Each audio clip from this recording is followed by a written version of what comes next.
Welcome and good morning, everyone. I'm Katie Cartman, the Director of Religious Education here at Emerson Unitarian Universalist Church in Houston, Texas. Our beloved community of faith, reason, and affection welcomes all to grow in mind and spirit as together we build a better world. If you are joining us for the first time this morning, we extend a special welcome and invite you to fill out our online visitor card so you can receive more information about Emerson and our activities. Again, welcome to all. If you've been with us online for a while, things may look a little different to you this morning, as we're now live streaming on YouTube, and we are all learning together. Today, our interim minister, the Reverend Michelle LaGrave, leads worship with support from me and our music director, Julia Morsher. Our choir sections leads Ariel and Juan, Sean on piano, and Emersonians Leo, Jill, Elspeth, and Dory on the tech deck. We'll also have Michael Bloom leading us later in the service. Following the worship service, we'll have social time on Zoom, a chance for you to gather in smaller groups to discuss the service and what's going on in your lives. We'll give that link at the end of today's service, and it's also in today's e-blast if you just want to click it when the time comes. And now, Sean.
Good morning, everyone. Today's worship service is the opening celebration of Emerson's stewardship campaign for the year 2022, called Now More Than Ever. On behalf of the stewardship team and the board and all of the staff, I welcome you. We are all so glad you are here with us this morning. Whoever you are, wherever you come from, wherever you find yourself on your life's journey, whichever your pronouns, whether you've walked in or rolled in or dialed in, whomever you love, you are welcome here.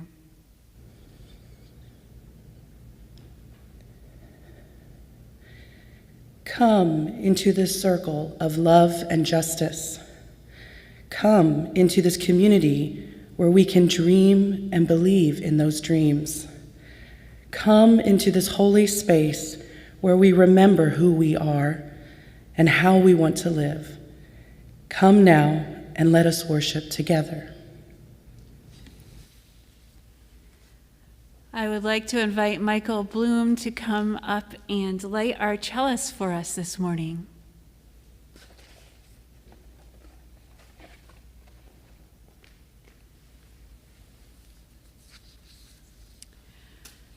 We come together every week, bound not by a creed or a mutual desire to please one God or many gods. Yet we are drawn together by a belief that how we are in the world, who we are together, matters.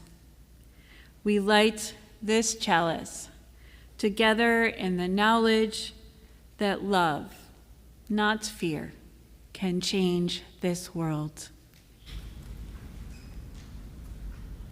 Let us sing together our opening hymn.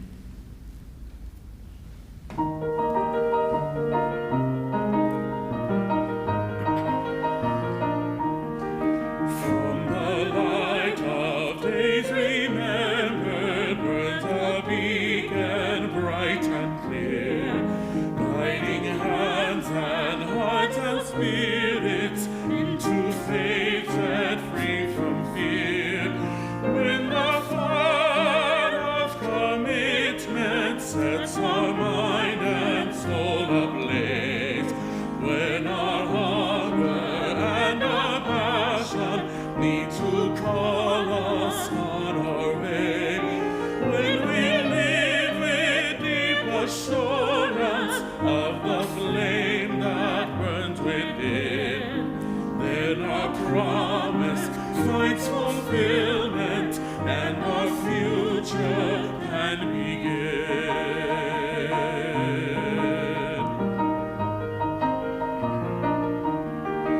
From the stories of our living rings a song both brave and free, calling pilgrims still to witness to the life of liberty. When the fire of commitment sets our mind and soul ablaze, when our hunger and our passion need to call us on our way, when we live with deep assurance of the flame that burns within, then our promise finds fulfillment and our future can begin.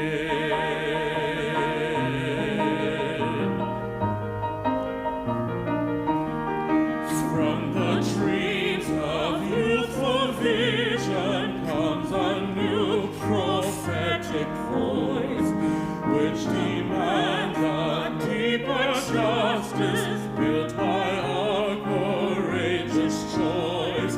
When the fire of commitment sets our mind and soul ablaze, when our hunger and our passion need to call us on our way, when we live with deep assurance of the flame that burns within, then our promise finds fulfillment and our future can begin.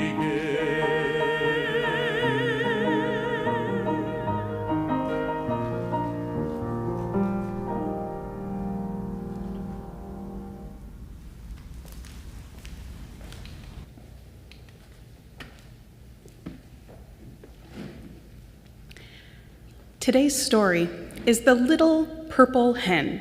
Sure, you may have heard about a little red hen, but I assure you, today we're talking about the little purple hen. Here we go. The little purple hen found a sack of wheat seeds and rushed to tell her friends. "Look at all this seed I found," said the little purple hen. Let's see if it's still good, said Pig. He examined it under a microscope and saw that most of the seeds were fresh and ready to be used. You'll want some of my special fertilizer for that, said Cow. She hurried home to get some. I love to plant, said Dog. Can I help you with that? And Dog and the little purple hen planted all the seeds that Pig examined and found fresh. And then they added the fertilizer that Cow had brought.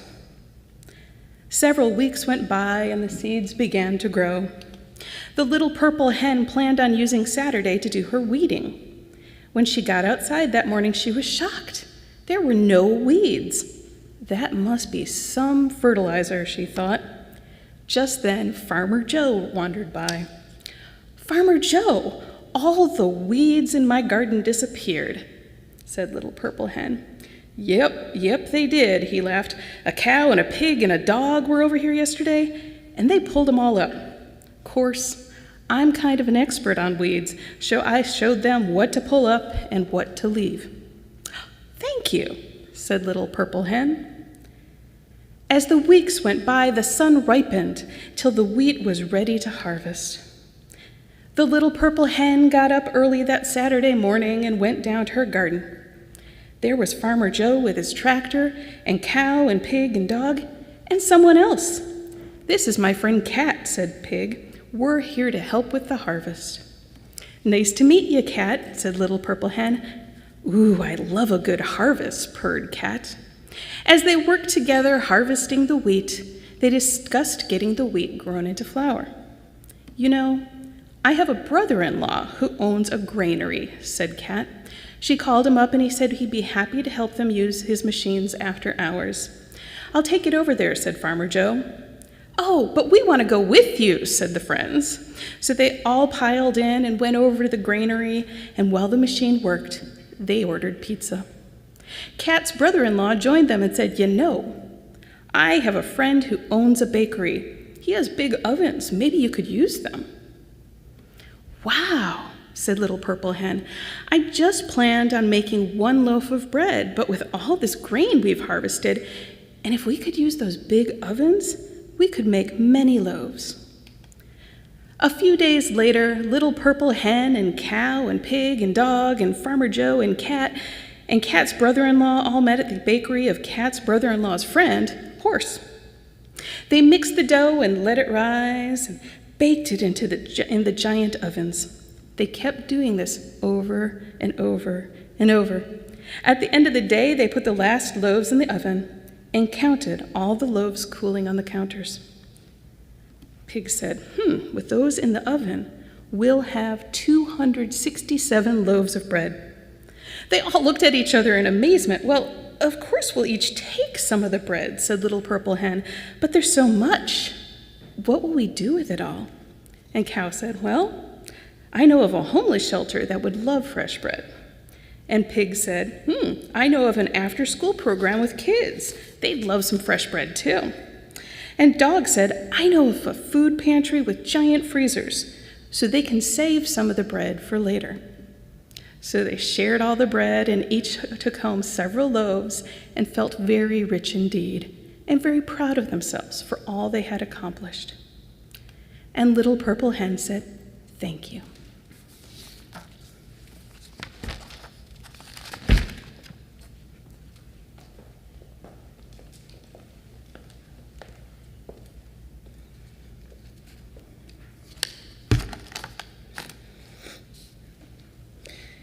Giving out of what is our own is a transformative act. As a community of faith, we collect an offering, not for ourselves or our congregation, but to give to others as a collective action of our community and as a way to live out our shared values. Please give with a generous heart to support the October Share the Plate recipients. This month, 75% of the offering goes to the Houston Area Women's Center.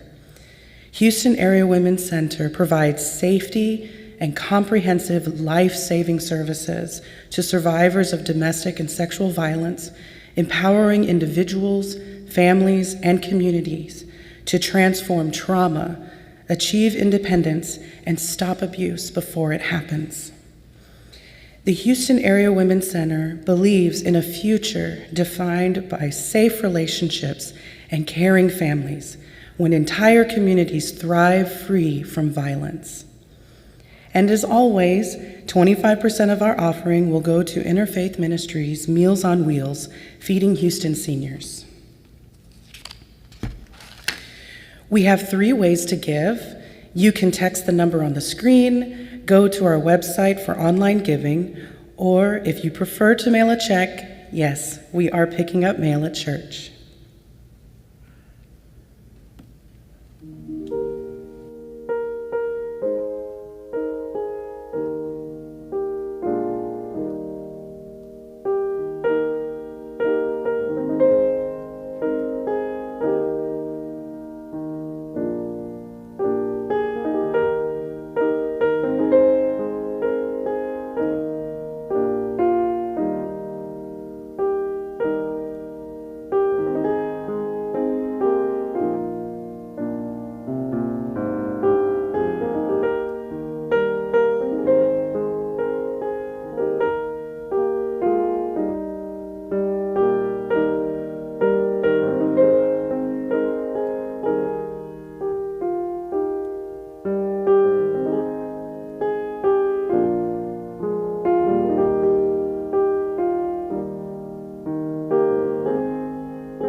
Please find a comfortable place to be or in your seats, and place your feet flat on the floor if you can and if you will, so that you might feel more grounded, more connected to the earth which nourishes and sustains us all. Close your eyes if you feel comfortable doing so, and take a deep breath in. As together we enter into a time of meditation, followed by silence. Spirit of life and love, we are here because we believe what we do matters. We are here because we believe how we live our life matters. That with every act of kindness or meanness, courage or fear, love or hate, we are weaving the fabric of the universe that holds us all. We are here because we need encouragement, because we need strength, because so often we get distracted. We get in a rush, we don't think, we choose the easy way, when the harder path is what our spirits truly long for. We are here because none of us is perfect, but together we inspire one another to try again, to take another step. We are here because we have felt the stirrings of love and grace in our hearts and hands, and we crave more of that.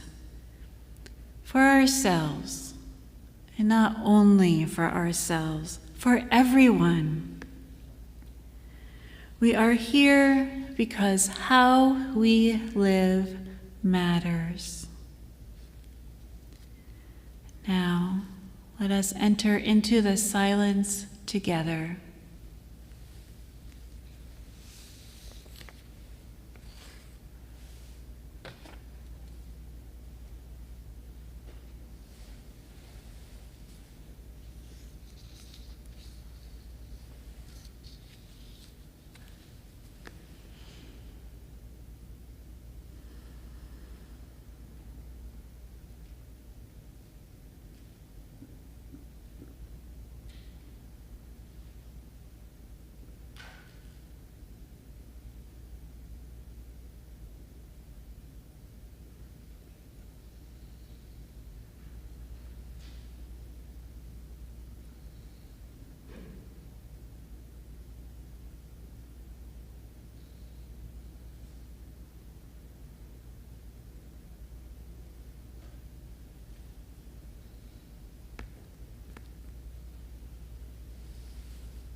Amen, and blessed be.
In the newspaper, there was a story about a seminary professor in Kansas City who was put on trial by the Southern Baptists, accused of being a Universalist.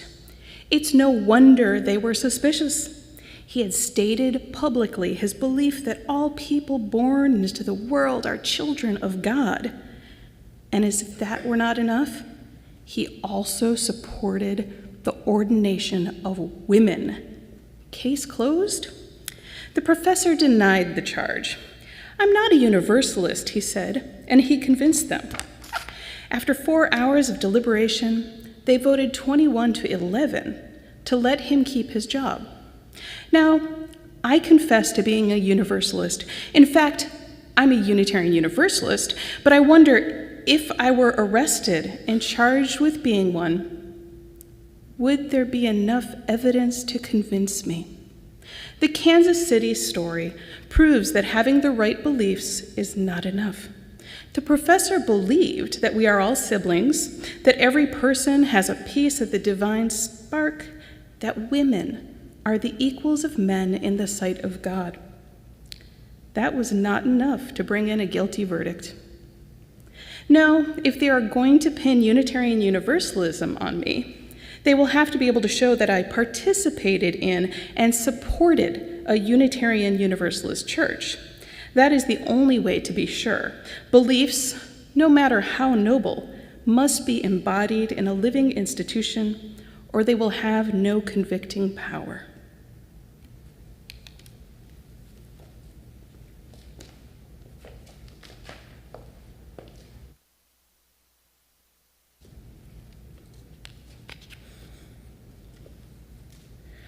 Shirley Chisholm was asked why she, a black woman, was running for president. "You don't have a chance. Why are you doing that?" And she said, "Because I am in love with the America that does not yet exist." And that's how Unitarian Universalism is also. I am in love with the Unitarian Universalism that does not yet exist. But I have to hold both the love for that thing and the love for the reality. It does not yet exist. It will probably not exist in my lifetime. I don't think it will in that of my children, but I can't deny my love for it. You know, wanting to be there in that struggle. That's why I'm fighting. Our next hymn is hymn 1058, Be Ours a Religion.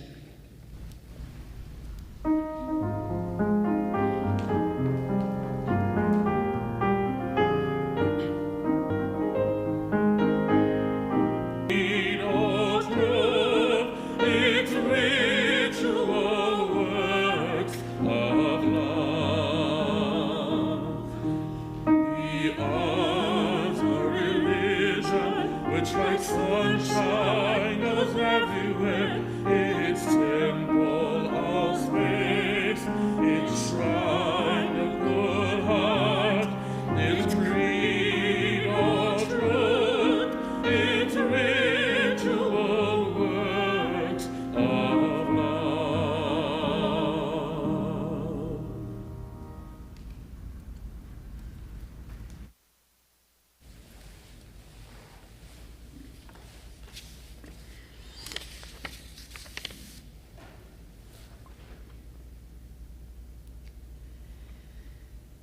I'm going to begin this morning by reminding you of some things I'm pretty sure you already know, which are about the social, political, and cultural context in which this faith community exists. These contexts are critical to our understanding of who we are and why we exist as a liberal religious movement. Yeah, I said movement. We are a tradition that does not remain still. We constantly move, change, and grow as people and as a faith. This year's stewardship campaign theme is about social justice. This is what y'all chose, so here we go. We are living in a time in which public health is at great risk. The pandemic is still going on. Over 18 months, we've been living with it. It's turned into a political nightmare with people taking sides and ignoring the piece that is really about public health, that has nothing to do with politics, but it's been politicized. So this morning, I'm going to say that I strongly encourage you to get vaccinated if you have not already, for anyone who is eligible. And yes, that is a key phrase. Anyone who is eligible. Not everyone is, and it doesn't work for everyone. But if you're old enough and you can, do it. Not just for yourself, not just to save your own life, but to save the lives of others around you. Whether they be your family and your friends or the strangers in the grocery store. We live in a time in which science is under attack. I can say now confidently, I believe in science. Think about that for a moment. How ridiculous is that? I believe in science? What happened to the way that I grew up, and probably you grew up too, where science was simply fact? It was known, it was proven. You would never say, I believe in science, and yet science is at risk. We live in a time when racial injustice continues. It's not worse than it was before. It might be more open and more public. Us white people might see it a little more easier, but it's not new.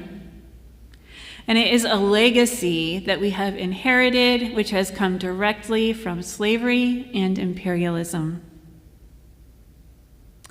We live in a time when policing is problematic. Now, I know that some policing is necessary and helpful, and some police officers are wonderful, and they did this job because they want to protect and serve. And yet, policing as an institution directly comes from our history of militias and of fugitive slave raids. People chasing down other humans that they thought were their property to return them to slavery. That is where policing came from. And we can see that as an institution, we have not yet eradicated the negative impacts of that history. We live in a time in which we feel like it's okay to legislate other people's bodies, whether they be transgender bodies or women's bodies. Transitioning for people who are transgender is healthcare. Gender dysphoria kills people. By suicide, maybe, but it still kills people. And transitioning eases psychological pain and it saves lives. We live in a time, especially here in Texas, when women's bodies are under attack and being legislated. Many of you marched just yesterday. Thousands of you showed up for the March on Women. We live in a time when we approved in Texas here permitless gun carry. I'm not right now anyway, gonna argue about the right or not to bear arms. I'm talking about safety. You can now carry a gun with zero safety training. We don't do that for cars. You have to take classes. You have to take a test to prove that you can see well enough to drive a car. We have to wear seatbelts. But you don't have to see to use a gun, and you don't know how to operate it safely. We live in a time when voting rights continue to be under attack.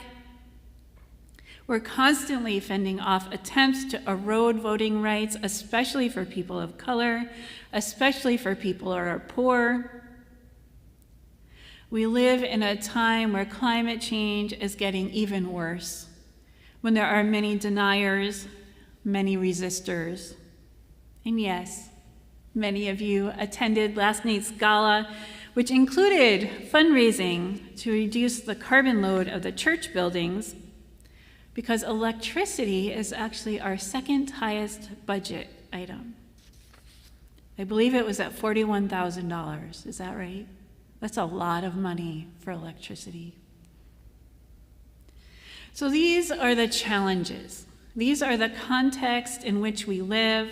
They are ours. We own these challenges.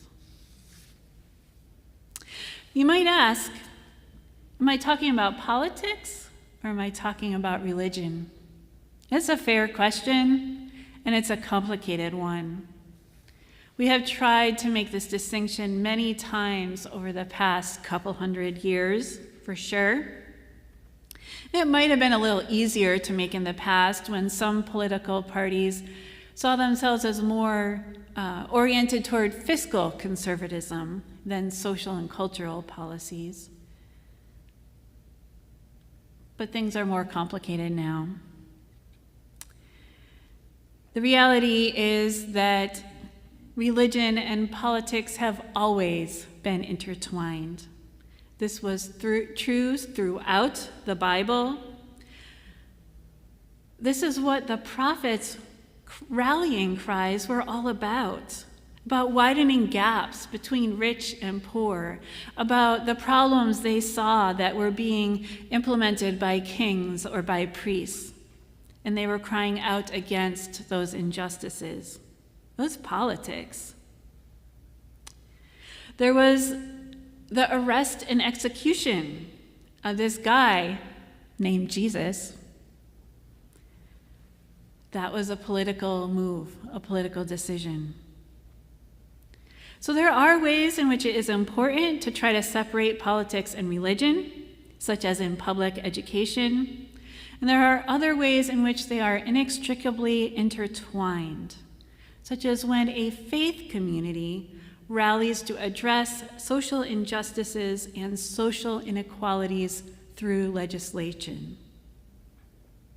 The history of this, by the way, if you didn't already know, of the separation of church and state is not as simple and clear-cut as we like to talk about it these days. The original concept was about keeping the state from interfering with the church. It was not at all about keeping the church from interfering with the state. That is very much, historically, our purview. So here we are at Emerson.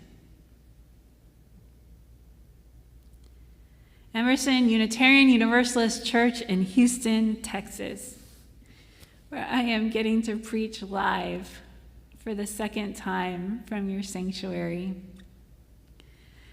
Your purpose statement is, "Our beloved community of faith, reason, and affection welcomes all to grow in mind and spirit as together we build a better world." Your values, your core values are integrity, caring, welcoming, community, ministry. And you are members of an association of congregations called the Unitarian Universalist Association. And together, we have formed a covenant to affirm and promote our principles. You're probably very familiar with the first 7 of them. They are the inherent worth and dignity of every person, justice, equity, and compassion in human affairs, relations, acceptance of one another, and encouragement to spiritual growth in our congregations, a free and responsible search for truth and meaning,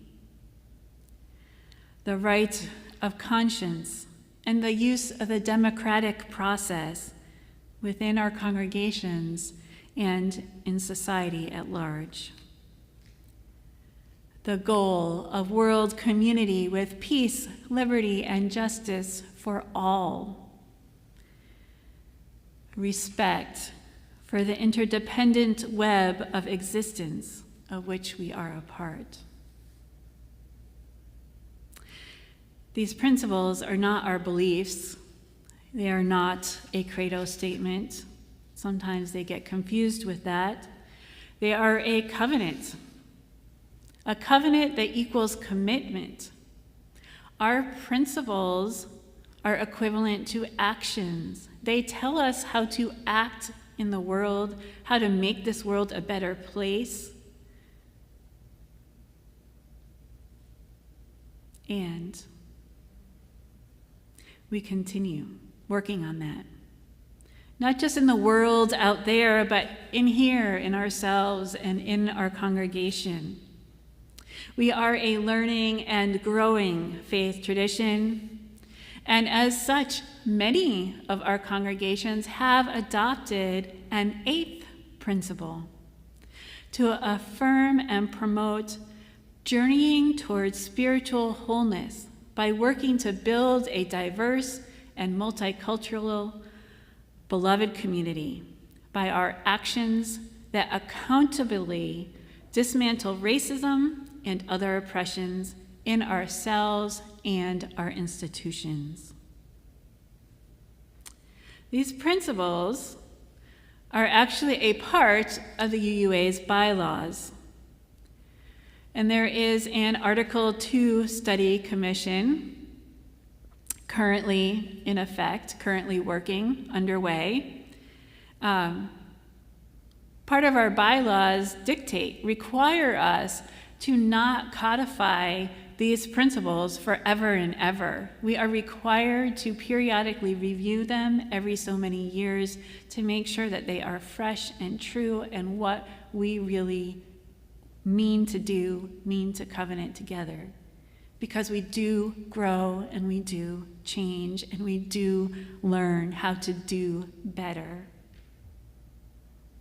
I expect that when Article 2 is finished, commission is finished, and the principles come before the UUA, we probably will have some form of the 8th principle, though congregations, including this one, are free to choose to adopt it as individual congregations in the meantime. And I hope that's something you will consider doing. So here we are, building the beloved community.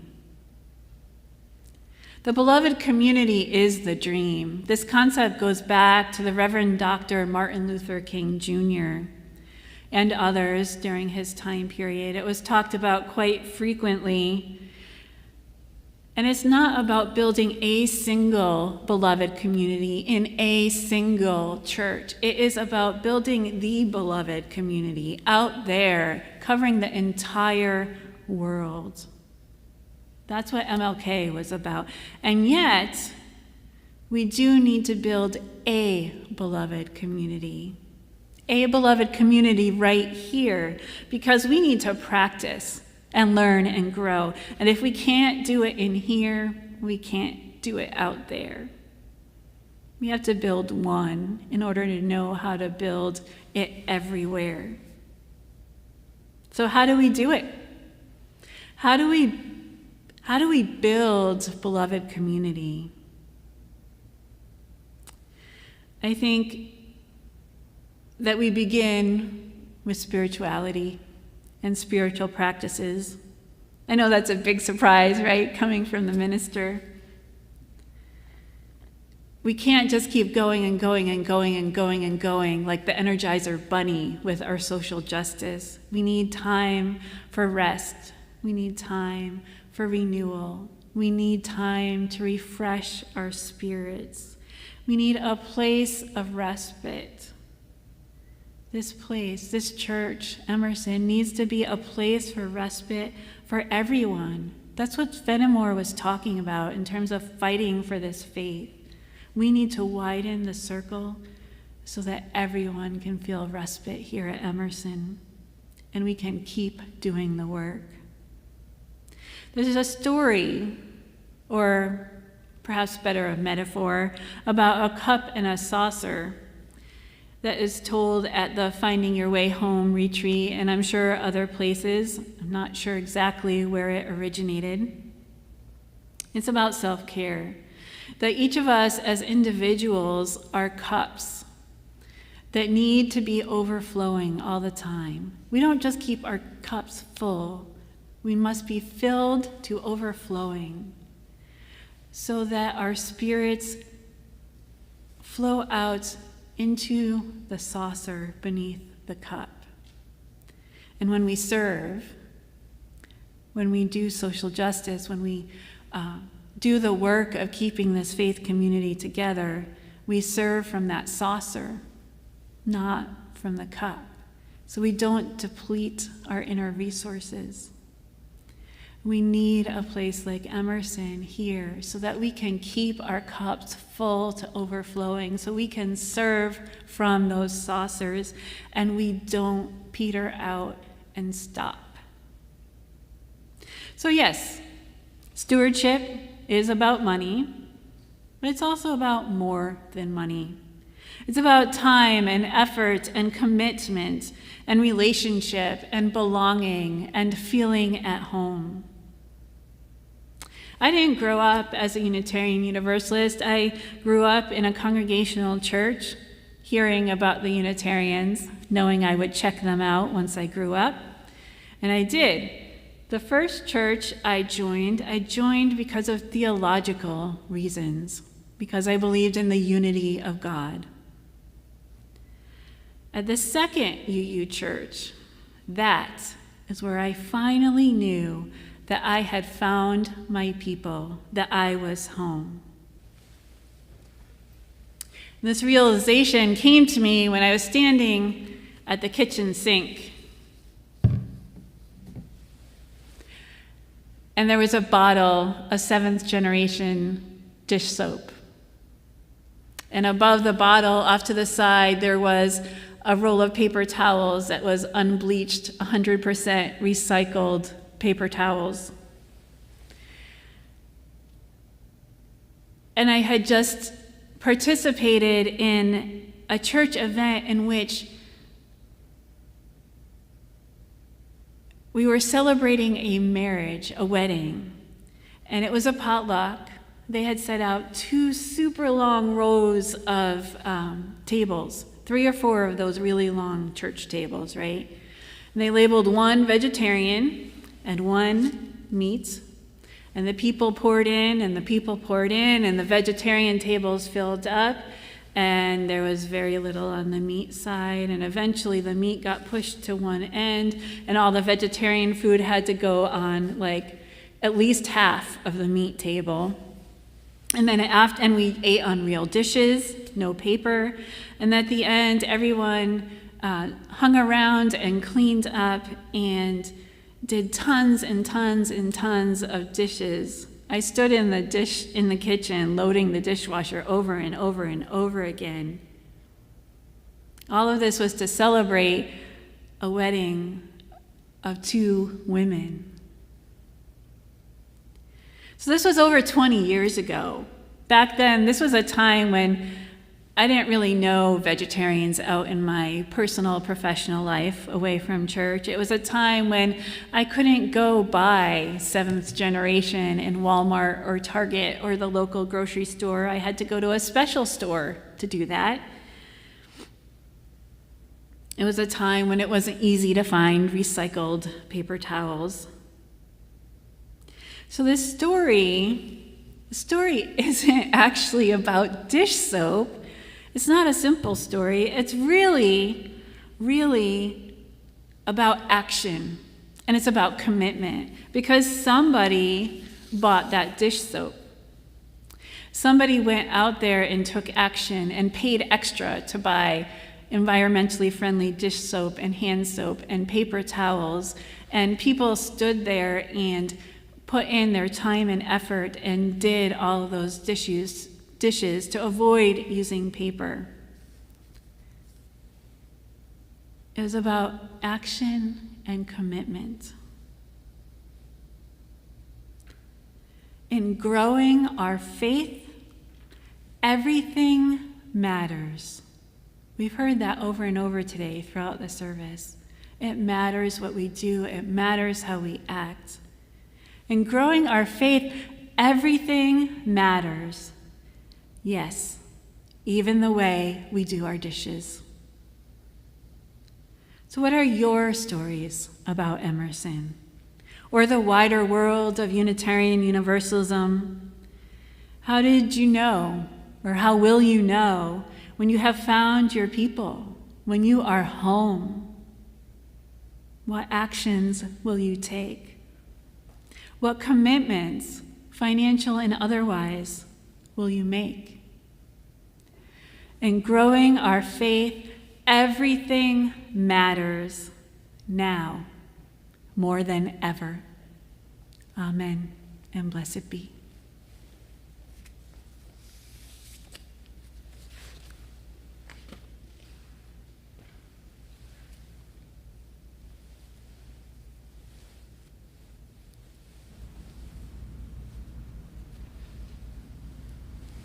Let us sing together our closing hymn, number 1017, Building a New Way.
If you are proud of this church, become its advocate.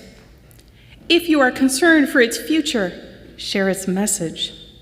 If its values resonate deep within you, give it a measure of your devotion. This church cannot survive without your faith, your confidence, your enthusiasm. Its destiny, the larger hope, rests in your hands.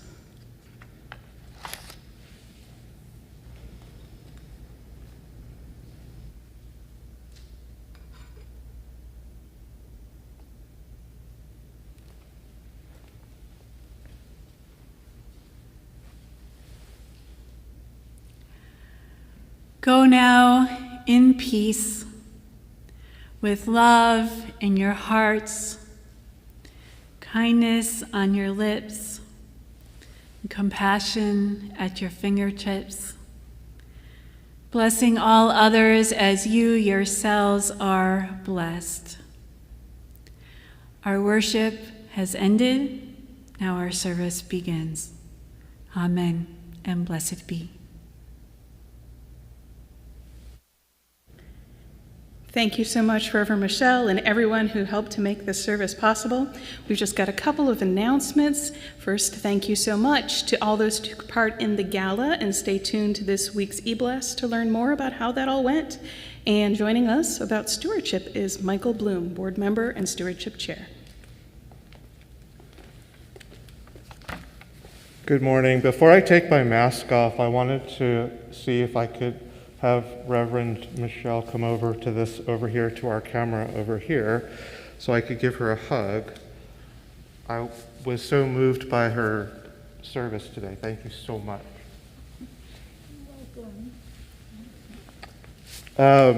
Some of her comments are much more eloquent and moving than I could ever be. So wanted to just give that shout out. Thank you so much.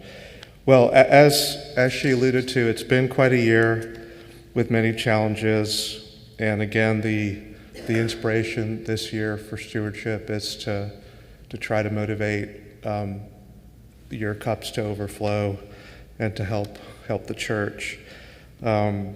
So part of the program we have this year is three incentives.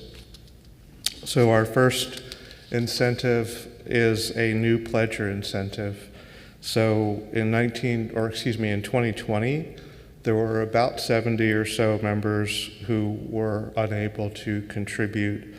That we're looking to see if there's folks that are in that group that would want to contribute in 2022.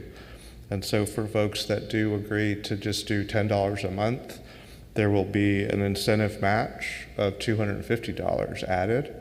So that's a great way to overflow that cup. We have 5 anonymous donors who have agreed to contribute up to $60,000 of additional funding to the church, again, depending on the triggers that we get for the matches, the incentives. The second incentive is a new pledger recruitment incentive. So we encourage folks to talk with your friends and associates in the church, see if they participate, and if you can get them to contribute a little bit, then that'll trigger also a $250 match. And the pledge form has a place for you to indicate whether you were recruited or whether you did the recruitment. Also, thirdly, we have a 10% increase incentive again this year. So for people who increase their donations or pledge to increase their donations compared to 2020, there's a $500 match. And we also will include in the pledge forms, the pledge packets that are going out this week, a suggested giving chart. And obviously we realize there's a bunch of different factors that can affect the amount that you can contribute. But so it's just a guide, and it's based on income and gives you some ideas about what your monthly donations, automatic donations could be. And then we ask that, lastly, that you please submit your pledge forms by November 19th this year, and we deeply appreciate any of your generosity. Thank you so much.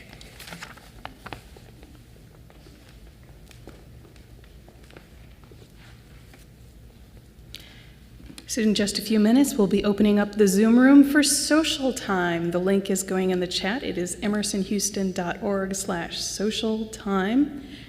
But first, one more beautiful piece of music from Sean.